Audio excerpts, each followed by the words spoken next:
I can sit there and go, okay, so CrossFit seemed to have a name where if you said CrossFit to someone, you were like, oh, you're one of those. Yeah, that cult kind of thing. Yeah. Definitely. Which is fine. I don't, but it the definitely cult was. part is okay, I think. It was a bit. I noticed it with business wise. What a masterstroke to sit there and go, no, I want to concentrate on the float tank and I want to concentrate on maybe stretching and things like that. Was that the thought pattern behind the Soul 365? We've always wanted to be a balanced gym that incorporates floating and stretching, which is why at Gilbert Street we took over the lease for the place next door and created a recovery centre and had therapists working for us, which we ended up closing because it was just too many things for us to do.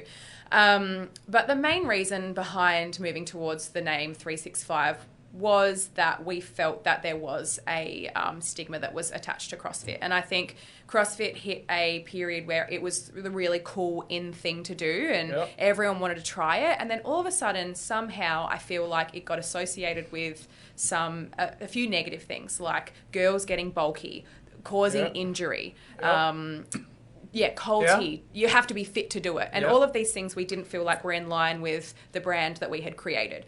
And we still love CrossFit, obviously. It's pretty expensive. Like, it's not a cheap affiliation. And pretty much all you get is the name. Yeah. And so we felt that we'd built a brand that could stand on its own 2 feet without the name CrossFit. And it definitely got us to where we are today. And we're very thankful for that. But we didn't feel like it was supporting us in the way that we needed to anymore. So, we rebranded. Our programming remains much the same. We still do very similar things. It's adapted a little bit. But we noticed, and maybe it's coinciding with the fact that we, put some massive marketing efforts behind the rename, and that's what helped bring new faces in. But I definitely think that the facelift and the rebrand helped us bring in new people. For me, totally. And when you say Soul 365, it's not as threatening. Totally. CrossFit mode. Yeah, I know. Oh. It's weird, isn't it? But soul is a very soft word as well. Like, it's a very inviting kind of... it can be taken either the devil as in true, soul. like going to steal your soul. Yeah. No. James just came up with it one day. It was one of those things. He's like, I like this name. We're going to have it. And I was like, does that mean we're open 365 days of the year? Because this is a big commitment that we're making. And he was like, yep. I'm like, okay. No shit. So you're actually open the whole... We always have been. Anyway, so it didn't really matter whether we were advertising it or not. The only days that we were, we weren't even closed. But on Christmas Day, James trains every day of the year anyway. So it was always like whenever James is in there, we'll open the roller doors and everyone can come in, but it's do your own thing kind of thing.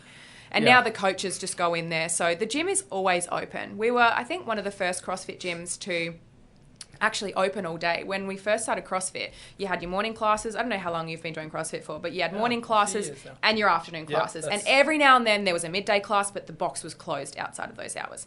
And it was funny because James and I, excuse me, would be at the gym all day and we'd be like, okay, it's 9:30, morning classes have closed. We'd, close the roller door and we'd sit in the office. People would knock on the doors. We're like, sorry, we're closed. And we'd just be sitting in there. And then one day we just had this conversation and we were like, what if we just open our roller doors and let people in? It was just this weird kind of you fit in the box that, nope, sorry, we're closed. That's just how these gyms operate.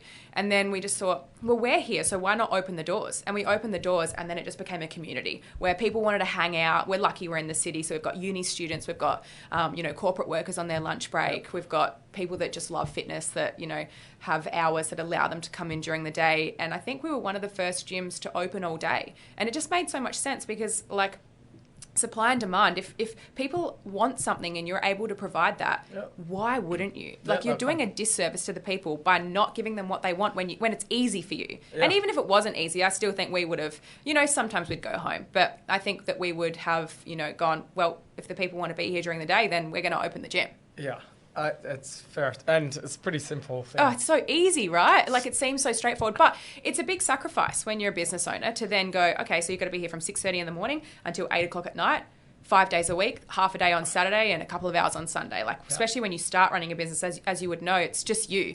You don't have a massive team behind you that can support you. So no holidays, no sick leave. We're lucky we had each other.